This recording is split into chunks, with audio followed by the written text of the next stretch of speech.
우리가 함께 본 말씀은 그 예수님의 권위를 가지고 예수님께서 성전을 정화시킨 사건 다음에 있는 그런 이야기들입니다. 예수님의 그 행위에 대해서 악한 마음을 품고 이제 예루살렘의 공회의 사람들, 바리새인들, 서기관들이 예수님을 어떻게 이제 하려고 죽이거나 제거하려고 이렇게 위협적으로 예수님께 질문하고 다가온 거예요. 예수님께서는 권위를 가지고 성전을 정화시키셨어요. 성전에서 무엇을 해야 되는지 분명하게 가르쳐 주셨어요. 그런데 그 일이 대제사장들과 서기관들에게는 자신들의 지위와 명예에 심각한 위협을 느낄 만큼 예수님에 대한 이야기, 그 일이 자기들에게 손해가 나는 큰 일이 되었던 거예요. 그래서 예수님을 해치기 위해서 예수님께 질문하고 있는 거예요. 도대체 너가 무슨 권위로, 무슨 자격으로 그렇게 했니? 라고 묻고 있는 거예요. 그 질문에 예수님께서 대받아서 질문을 하십니다. 여러분 본문 읽어서 잘 아시겠습니다만은, 그러면 나도 하나 묻자. 세례 요한의 권위가 어디서 왔니? 하늘에서부터 왔니? 사람에게부터 왔니? 라고 다시 되물으셔요. 세례 요한의 권위를 모두가 다 인정하고 있었어요. 그의 권위로 말미암아 하나님을 모두가 다 알고 깨달았던 거예요.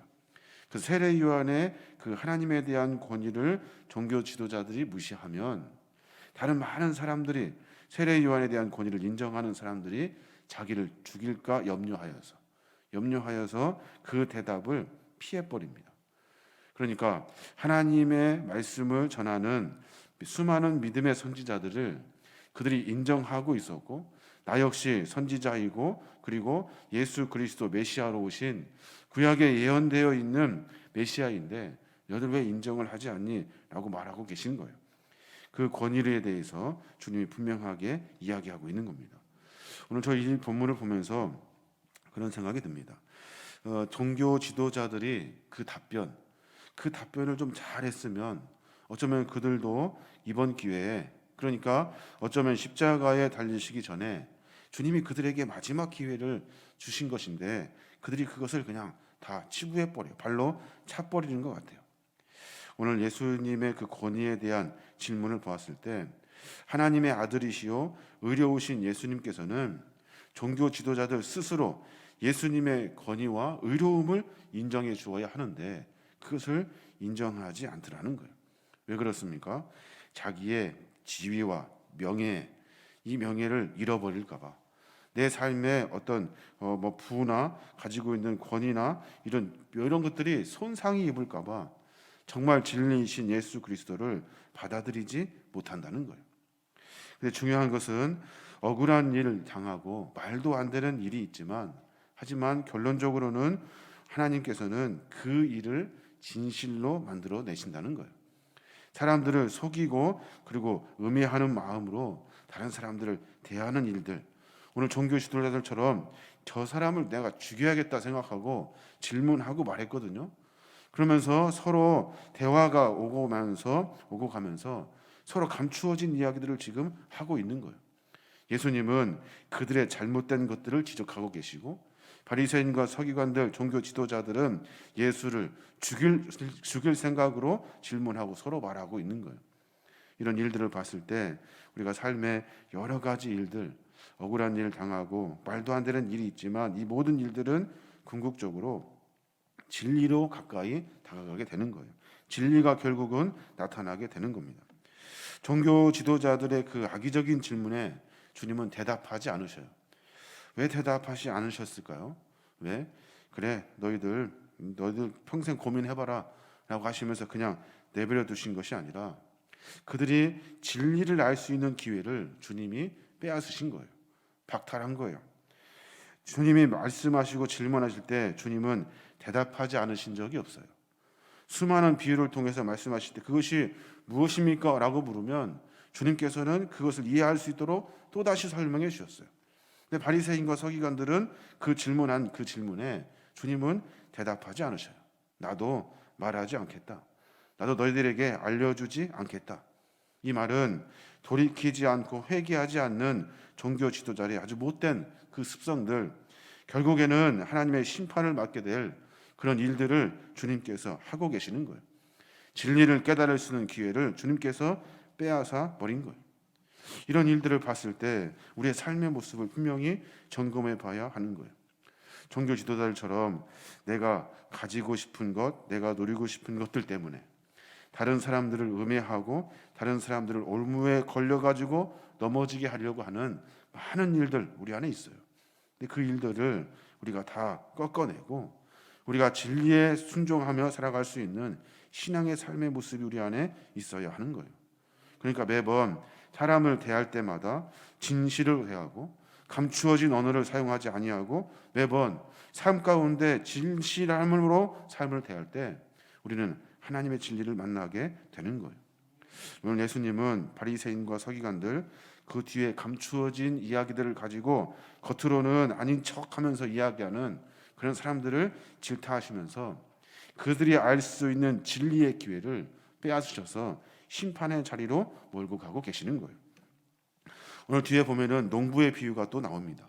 이제 이 농부의 비유는 바리새인들과 서기관들의 그 괘씸함을 보시고 주님께서 경고하시며 그들을 공격하는 그런 이야기예요. 주님께서 그들에게 비유로 말씀하셔요. 포도원이 있었다. 그 포도원의 주인이 누구이니? 그 주인이 이제 멀리 갔다가 돌아와서 일하는 사람들에게 그 싹을 받으려고 하는데, 근데 그 일하는 사람들이 그 주인이 보낸 사람들을 다 죽이더라, 다 때리더라, 못 살게 굴더라. 결국은 자기들이 주인인 것처럼 행사하며 살더라. 이렇게 이 일에 대해서 어떻게 생각하니? 라고 주님이 묻고 계시는 거예요. 포도원 주인은 하나님이셔요. 그리고 악한 농부는 유대 종교 지도자들을 말해요. 주인의 종들은 구약 시대부터 계속해서 선포되어지고 보내어진 선지자들을 이야기해요. 그리고 오늘 예수 그리스도를 상징하고 있어요. 수많은 사람들이 계속해서 하나님의 명을 받아서 그들에게 경고의 말을 선포하고 있는데 그들은 듣지 않아요. 경고하고 선포하는 이들을 잡아다가 죽이는 일들을 하고 있다는 거예요.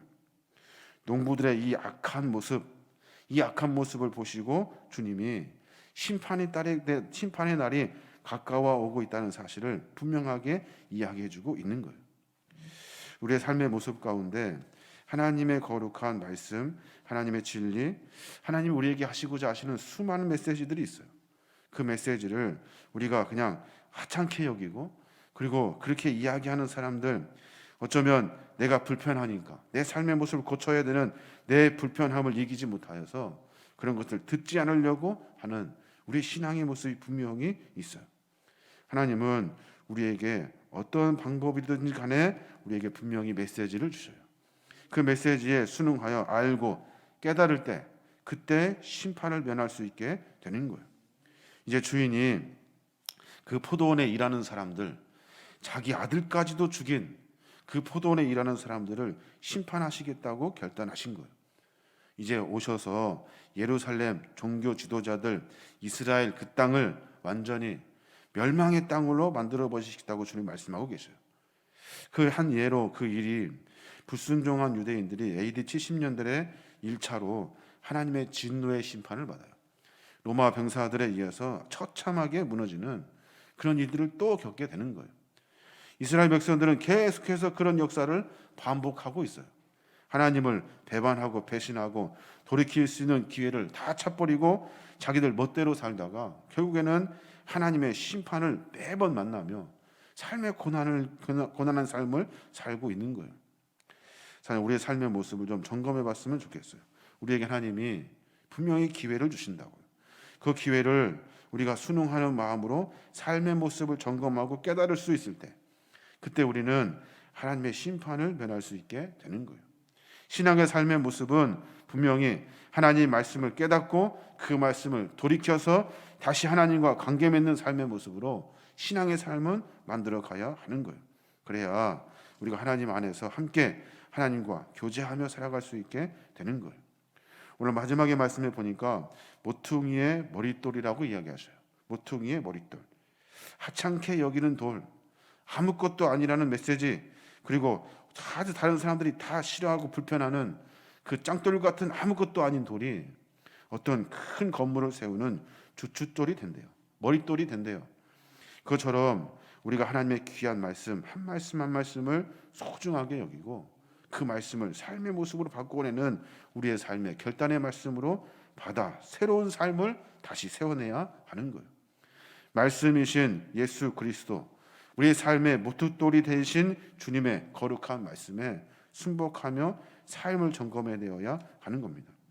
오늘 하나님의 말씀을 같이 고민하면서 우리의 삶의 그런 것들을 다시 생각해냈으면 좋겠어요. 억울한 일을 당할 때 있어요. 억울한 일 당할 때 있죠.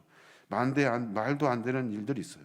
하지만 하나님은 그 일들, 그 억울함을 해결하시고 진실로 우리의 삶을 바꾸어 가시는 분이셔요. 그냥 속은 일, 억울한 일 그냥 냅두어 두고 덮어놓고 가시는 분이 아니셔요. 그것을 반드시 들추어내서 진리를 발견하게 하시는 분이 하나님이셔요. 또 모든 사람들이 그 감추어진 언어를 사용해요. 안에 엉뚱한 것, 속에 시커먼 것을 가지고 겉으로는 멀쩡한 것처럼 이야기를 해요. 그런 일들이 일어나지 아니하도록 우리의 삶의 모습을 점검해야 하는 거예요. 자신과 다른 사람과의 관계에서 올무를 쳐놓고 이야기하는 습관들, 이런 것들을 다 꺾어내어야 하는 거예요. 진실로 대해야 되고 정확하게 이야기해 주어야 되고 서로 함께 교제할 수 있도록 하나님 나라를 만들어야 하는 거예요. 우리는 주님의 말씀 앞에 매번 서서 내 삶의 모습을 점검하는, 우리의 삶의 모습을 점검하는 주의 백성이 되어야 될 줄로 믿습니다. 어렵고 힘든 일이지만 자꾸 내 삶의 모습을 점검해냄으로 말미암아 마지막에 심판 때 우리의 삶의 모습에 주의 칭찬을 만날 수 있고 또 점검하고 다듬어지는 삶의 모습을 통해서 성숙한 그리스도인이 될 줄로 믿습니다. 우리의 삶의 여정 가운데 주의 말씀을 잘 기억하고 삶을 하나님의 백성의 삶으로 바꾸어 살아내셔서 내 삶의 머릿돌이 되시고 주춧돌이 되신 예수 그리스도를 통해서 우리가 새롭게 세워지고 나아가는 저와 여러분이 되시길 주님의 이름으로 축원합니다. 아멘. 기도합니다.